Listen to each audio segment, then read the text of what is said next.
This is the Rugby Ascendant Podcast with Envia Velman and Chris Wyatt. Welcome to the Rugby Ascendant Podcast with Chris Wyatt. Chris, thanks again for last week. You saved my butt.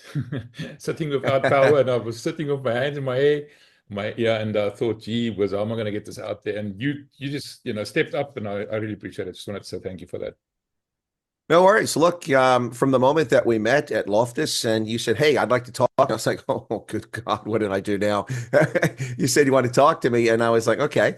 That day was very exciting. That was the quarterfinal, if I remember correctly, in the URC last season. I went there on my last trip to South Africa, and you and a couple other journalists were there and greeted me. And actually, several of the journalists who were some names in South African rugby journalism knew who I was and came up and talked to me. And I recognize the names, but not the faces. You don't always see the faces on the bylines in print, but that was very exciting. But you wanted to talk to me, and you said, hey, I'd like to interview you. And we did it. And you said, hey, you mind if we do a little segment? And I didn't know you were doing all these other segments with some legends of rugby. I feel kind of special by it. So I had no problem doing my best to help keep the stream going. I do have a client license because I have my own broadcasts and other channels, and so I'll pay for that. It was a bit awkward for you with that mobile. You need to get a stand there, brother, so you can set that phone on there so you don't have to hold it.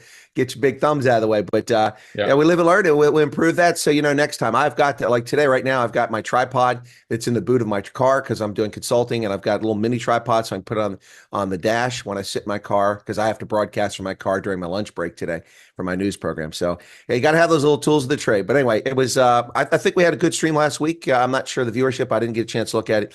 But with the test matches out of the way for the next couple of weeks till we get to the November test, I think things are a little slow. A lot of people not as interested in things like the URC. And that's a shame because it's an exciting competition. But things didn't go so well this weekend for South African sides.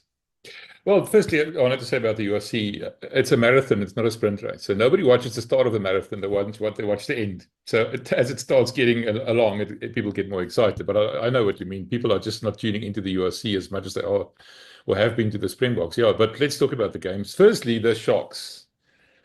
I mean, against Benetton, before the weekend, we all thought, listen, we're going to have 4 victories on the road here. The Sharks are going to beat Benetton, Stormers going to beat Edinburgh, and the rest, all going to win their games. But no, it wasn't to be. The coastal sides fell by the wayside. So talk to me about what you thought went wrong with the Sharks, and I'll give you my idea. Well, it's interesting because a lot of commentators said that the coastal sides, but I mean, it's not like Treviso is far from the shore. It's at sea level there, so it's not much of a change there. And same in Wales. But yeah, it's first off, look, be careful comparing this to a marathon. I mean, the Ethiopians and Kenyans tear us apart in marathons. Next thing you know, everybody playing rugby will be these tall, skinny dudes from Ethiopia, and we don't want to see that. That's not that exciting. But the Sharks Benetton game, look, Benetton was due to explode in my view. They looked very good last year, got to the semifinals, and they've had a rough start to this year with a tough schedule. So it hadn't gone very well for them with a draw and a loss. And this was when they had to win. And they're at home. So I'm not shocked they beat the Sharks. Remember, I'm the guy that said that while Planet Rugby and others have predicted that the Sharks will get to the final, I don't trust them. And, people are like, well, wait till their Springboks come back. Well, yeah, it's a marathon. How long are you going to wait for those Springboks to come back? And they're going to be gone again for the November test. And then so you got to be careful here. The Sharks do not look good at all without their Springboks. And in the past year, when the Springboks have come back, they've looked disjointed. So I'm not saying they're not going to make the playoffs. It's like you say, a marathon, 18 games.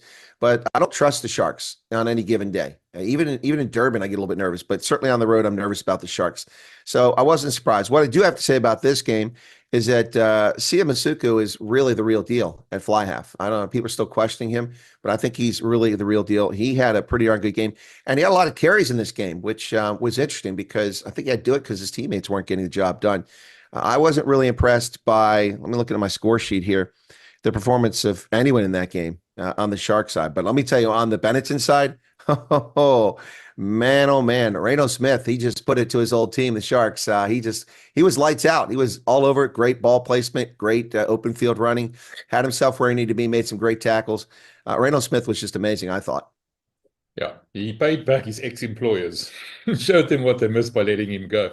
I wanted to say the following about the Sharks. What I think, number one, I said it before. I said there's too many peas in that pod. I mean, peas like Plumtree and Powell. So one of the peas I think has to go. It's either going to be the one or the other. You've got to have two cooks in the kitchen. I think that's part of the problem. And also I think Plumtree might be a bit stale, maybe stayed. And then the other thing is the Sharks decided to start playing the URC players 3 games before the end of the Currie Cup, and then they were involved in the 100-minute semi-final, remember? And then they were involved in that hectic final. They're running out of steam here. That's what's happening. They're tired. They're fatigued. I think they might have won the Currie Cup. But I think they made a wrong decision to bring their players in that soon without the Springboks being available. And now they're running into this gap in between, and that's where they're falling short.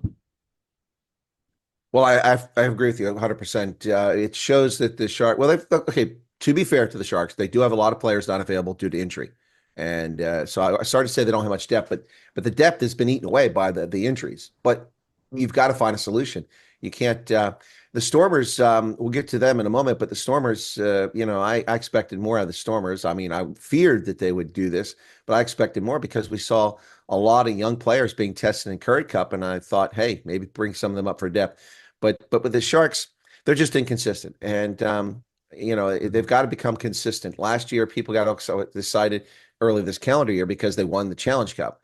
Well, that's fantastic. I have the jersey. I got when I went to Kings Park after the season, because that's when I was in South Africa. All they had left that I could get for men was a T-shirt. A friend of mine, I got a jersey for her because she's a rugby fan. It's got the stitches on there for the Challenge Cup, stitched on the jersey. None left for men. She was able to secure one for me later on because they put some more out. So now I have one of those. So all excited for it too. But let's be honest, it's the Challenge Cup. It's the also ran. It's the losing tournament. It's in the bottom half of the league. So if you're number one in the bottom half of the league, that means you're only halfway up the log. So let's not get too excited about the Sharks and the Currie Cup. The Bulls just didn't close the deal at Loftus. I'm going to blame the Bulls for the Sharks Currie Cup victory, and I'll leave it at that. Yeah, but I think we'll talk about the Bulls. But I think the Bulls maybe made the better choice by not bringing all the URC players back sooner, and we can see the fruits of that bearing out now. What do you think about Paolo Promptly? Which one of those two do you think should be staying, or should they bring in someone new like Johan Ackerman, for example, because he's looking for a job apparently? Well, I think that's might be where we wind up. We might be P-less. It might be P-less in Durban. It might be P-less. I mean, Neil Powell, brilliant with the Blitzbach, and nothing but respect for him. But rough start with the Sharks, the director of rugby, and Plumtree, it's not getting done. I think there's more pressure on the P's in Durban than there was on Jake just a few months ago. Everybody's moaning about Jake White. He's not getting it done. This isn't working. But I think there's more pressure on the P's now, to be honest. And I wouldn't be surprised to see that former Lions coach come in. A lot of people keep mentioning his name, and he's available. But I think we could probably use him for the Eagles if he's free. Yeah, sure. All right, now they're coming back to South Africa. Them and the Stormers are going to play locally, and the Springboks are back for the Sharks apparently this coming weekend. Eben and CEO has now, professed their love for each other on social media starting this weekend. So yeah, that's going to be something to look forward to. I'm glad CEO's back, by the way. I think that's the right decision. Well, I agree. I don't think, it's interesting the way the test season runs. We just ran through the Rugby Championship, then we've got this month-long break, then you go into the November test. I just think that's kind of awkward. I mean, I get, if there was no other rugby, okay, it's fine. But it isn't a situation of no other rugby. It's a situation of there's professional rugby going on, which people make a living from, and there's no break in between. So I don't think it's wise to keep your Springboks out during that time. Use them sparingly. Use them for 40 minutes, get them a little bit bloodied so they stay healthy and they stay game ready. And I think that's better. Now, bringing your Springboks on and putting Sia on for 80 minutes all 3 weeks while you're building up to the November test is not wise. But it's good to see that Eben and Sia have kissed and made up, and they're going to be back for the Sharks. That'll make the URC competition this weekend more interesting. Hopefully, more South Africans will tune in because we've got more Springboks playing.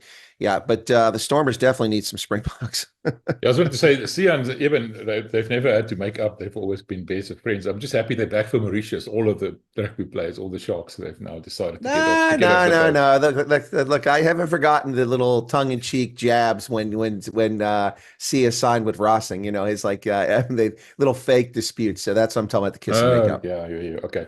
All right, let's talk about your Stormers. And I want to emphasize, underline your Stormers, because we're going to talk about my Bulls just now. Talk to me what is going on at the Stormers. Is there even a plan, or they just sort of, throw stuff into a pot and see what comes out of it, or, depend on a certain player's brilliance, or stupidity for that matter, to try and rescue the game. I mean, it just looked completely clueless out there. That's my impression. Well, I guess what I have to say is, ek praat nie Afrikaans nie, maar I have to say, I think the word is potjie for a pot. Is that the right word? Potjie kos. Yeah, Yeah. potjie is a small pot. Yeah. Yeah. Yeah. Well, potjie. Yeah. This is a potjie of just tossing a bunch of stuff in, throw it in there, and it's not getting done. This game, the Stormers and the Sharks game, it seemed to be a lot of players out there playing rugby, but not a team playing rugby, if that makes sense. They weren't working together. And there's a couple things about the Stormers this time. Look, I like Wargeland. Some people don't like him. They were glad when he left the Stormers and not happy when he came back. I was fine with that. But this combination today with him, or not this today, but over the weekend with him at fullback and Damien Willemse moving back to fly half did not work. It did not work. And something's going on in the wings. Angelo Davids has been lackluster. He's been slow. He's made mistakes. I know he had a couple, near line breaks in this game, but I like the guy, but something's not right. And, you need to sit him down and, maybe put Galant on the wing or something like that. Leyland Zas, I'm disappointed. He's one of the most dynamic players in the league. In the first season that these teams came up here, he led URC in tries. And he has got a good second half of last season. But this season, something's not working. With their backs, something's just not working. And the Stormers have got to figure it out quickly because they're not getting the job done. Paul DeVet, once again, solid job at scrum half. And I just, when the guys came off the bench, it didn't make things any better for the Stormers. It was like they just continued with their performance. Edinburgh just laid the wood. They just put the hammer down and just hurt them. Really, really hurt them. They also, of course, they're playing a lot of Scottish nationals, so it's like playing the Scottish national side. They're half the team plays for Scotland, even though they're all South Africans. Well, they got whipped in South Africa. I mean, even with all their Scottish internationals, I mean, it doesn't matter. I mean, I know it's at home for Edinburgh now, but the Stormers should have done better than this, surely. Oh, yeah, well, and it looked like it was going to be that way in the first half. Stormers went down 14-0. They came back and scored, and before that, they had some energy and some great movement of the ball. I thought, okay, good, this is impressive. They're going to have their open attacking style, like that's the Stormers are known for the past few years, and then it just didn't happen. It just didn't happen. And Edinburgh shut them down. I got to give him credit for that. Grant Gilchrist had a great game. Ben Muncaster was just lights out. That guy was amazing. Darcy Graham had a decent game, and then they got what they needed out of this game. And they just, look, I was concerned because it was a home game for Edinburgh, and they are angry because of their South African tour, what happened to them. So the tough start to the season for a team that's much better than its record. We had a couple of those games this weekend. We got Munster with a team that's better than its record, that's hungry, although it didn't go well for them. Yeah. We got Benetton that's better than its record, hungry, and we had Edinburgh hungry to get a better start. And we saw that with Edinburgh. Edinburgh and Benetton both just spanked their South African sides. Okay, if you don't mind, I think that's enough. I don't want to talk about the Stormers' misery anymore. We'll talk about a win next week at home against Munster. Oh, here's hoping, huh? What I wanted to ask you, and before we go into the Bulls, because the same will apply here, the referees up north seem to have, I don't know call it a vendetta, almost not the right word, but they seem to have been a bit lopsided, tried to penalize South African sides, neutralizing the strengths like the Bulls, for example, which we talked about just now. The scrums were dominant. The moment the scrum started moving, he would call, use it.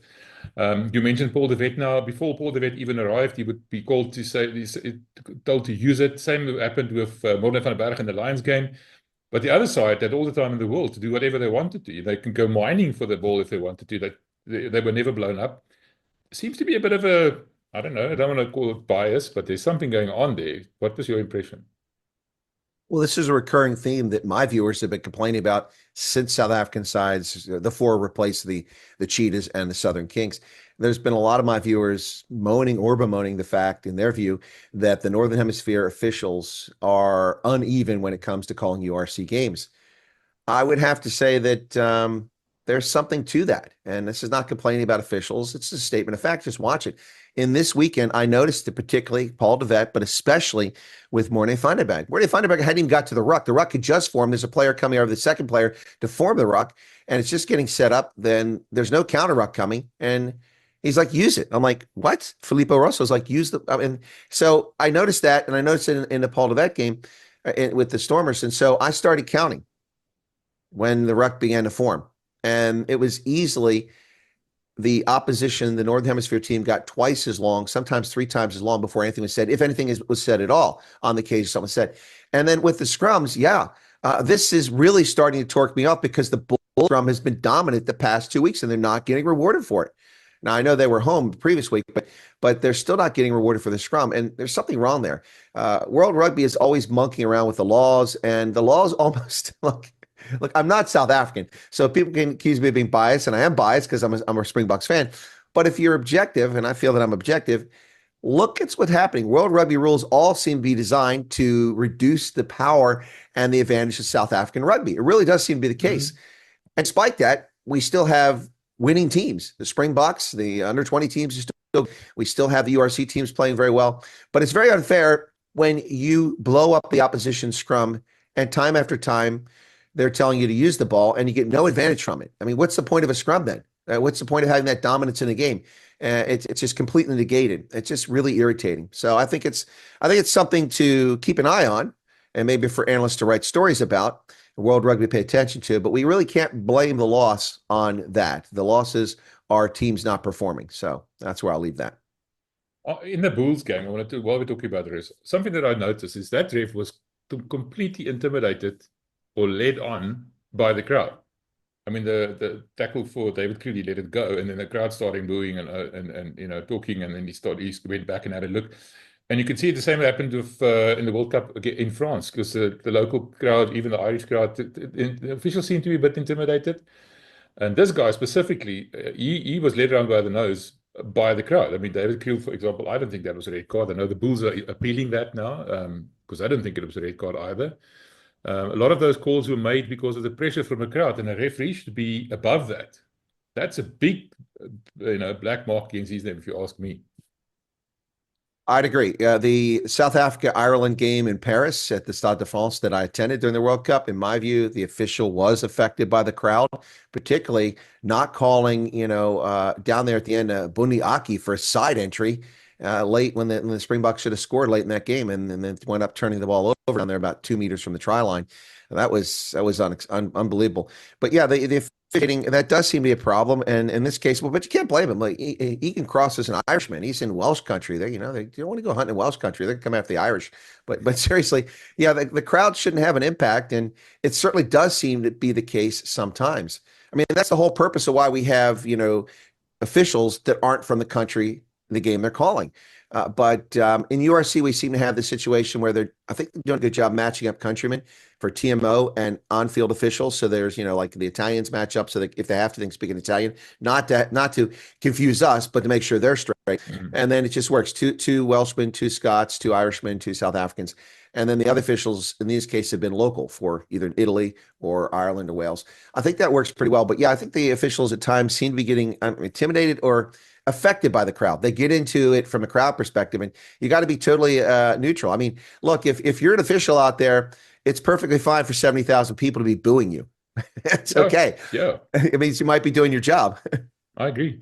No, that's a big thing for me. I don't like that at all. But let's talk about the Bulls themselves. One thing we have to say here is none of the other teams really had their Springboks except for the Lions, but they weren't part of the bigger squad. They were players who made the debut against Portugal, and Morne van der Berg played a couple of times.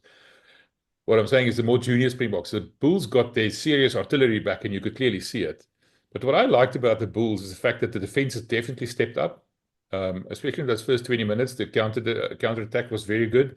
That team seemed to be slick. Things worked well until obviously the second half when it started going awry with the cards and the like. But I think the Bulls are onto something here.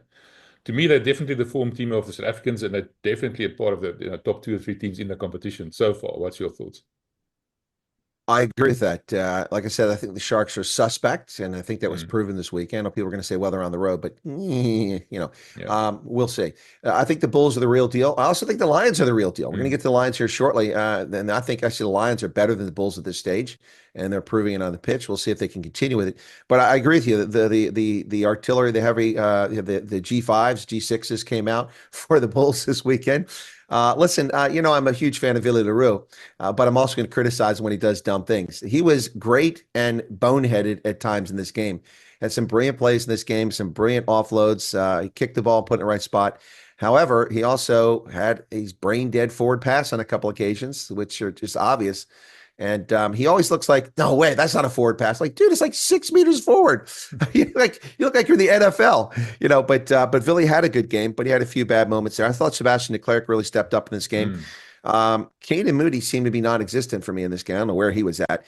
And then the rest of the team gelled pretty well. I am still confused by the Ruan Nortje as captain, although in this game, I would say that Ruan had a very good game at lock, and he was very active as the captain, coming over and saying, can you explain that to me? How exactly is that a problem, particularly when the cards started coming out? I thought this was Ruan Nortje's best performance as the team captain on the pitch, hands down. I'm glad you mentioned it, because remember, you and I sat there at that press conference at the end of that URC final, and that guy that walked in there didn't look like a captain. I mean, no offense. The guy was down, he was beaten, he was upset, and he was sad. This new Ruan 2.0, the one after the Springbok camps, is a new animal. Not just in terms of the way he's playing, but in terms of those leadership capabilities. I can clearly see he's made a huge step up. And I think we could probably thank the Springboks for that, because that definitely stood out for me, the fact that he's now actually doing what a captain should do. Speak to the referee, a question, make sure that you're on the same page here. Don't keep quiet and let people prescribe to you. Take the lead, and that's exactly what he did. I'm very impressed with him. I'd have to say the same sort of thing. We both are very critical of Ruan Nortje as captain. We said he's not up to the task. He can't handle the job on the field, focus on that, and be a captain. And it showed. But I think we can give the Springboks credit, but we also have to give Jake White credit for sticking with this. Jake White sees something in Ruan Nortje that the rest of us, well, I mean, we don't train with him every day. We don't have conversations with him every day. We don't know the heart of the guy. We talk to him press conferences. Not like we go to Bry's with him. Although I'd be happy if Ruan's got to have Brian, he wants to invite me, I'm happy to go. But we don't see it though. Well, yeah, it's when I'm in town. Not now. On the Ruan Nortje thing, I think that I agree with you 100%. Being bloodied up there with the Springboks in that role, he's a different guy. This was a leader, and you could see it. You could see it clearly. There's no question about it. I'm going to pull back my earlier reservations. I'm gonna hold it. I'm not going to let go completely, but I'm going to say that going forward, I think it's possible he can be a leader out there on the field and be a great player. Okay, let's talk about the cards. Do you think that was indiscipline, or do you think that was bad luck? Well, I think that World Rugby needs to take another look at its laws. I mean, we need attorneys out there. First off, if Creel doesn't, well, we'll go to the red card right off. If Creel doesn't go with a stiff arm, which wasn't malicious, if he doesn't go with a stiff arm, then the opponent's going to get a red card for a high tackle. I mean, that's it. So it's one way or the other. It's funny because they're turning into a pansy game. They really are. I mean, are they going to be wearing nappies out there next year? I mean, come on. This was not malicious. The guy didn't get a head injury, didn't leave the game for head injury assessment. It was contact. And I also disagree with the officials saying there was no mitigation. Creel was leaning forward when he put the forearm forward and hit the guy in the upper body. So, that red card was harsh, and I'm very angry about that red card. That just doesn't seem right. And I disagree with the no mitigation on it. If they want to say mitigation and then take it to the booth for review, that would have been fair. But just straight red card on the pitch based on that, I don't agree with that. Elric Lowe's yellow card, okay, and Shaquani's yellow cards, but those, I don't know if those were bad luck or ill discipline, but the Creel one I thought was unjust. It was a yellow card. I'll give him that. He did come high with the stiff arm. But I mean, what are you supposed to do? Just, walk up to the guy and go, okay, can you tackle me now? Come on. They're really, safety is important, but the game flow is also important. Yeah, I think Zakwini especially was a bit unlucky. I mean, the guy was tackled sort of into his path. He couldn't do anything. So unfortunate. I don't think that was indiscipline. I think Elrich was a bit naughty there. He should know better than trying to catch the ball with one hand. It never went with the two hands. He tried to pretend like he went with two hands, but it was quite obvious that he didn't. So I'm happy with that. But I don't think discipline is that much of a problem. So I don't feel too much about that. Let's talk about the Lions quickly. I thought the Lions were underwhelming. I thought they expected a bit more of a running game, and they got a bit of a surprise with the Dragons that sort of kept them in check. But they managed to, pull things together, win by penalties. So that's a sign of a good team, a team that manages to win regardless. If things don't go according to plan exactly. Well, I can't disagree with that. It was a bit surprising to me that the Lions had difficulty scoring tries. I was a little surprised by that. Their open running game was not really there the way it should have been. And Ospreys, Dragons, you go on the road. Those are road games you should win.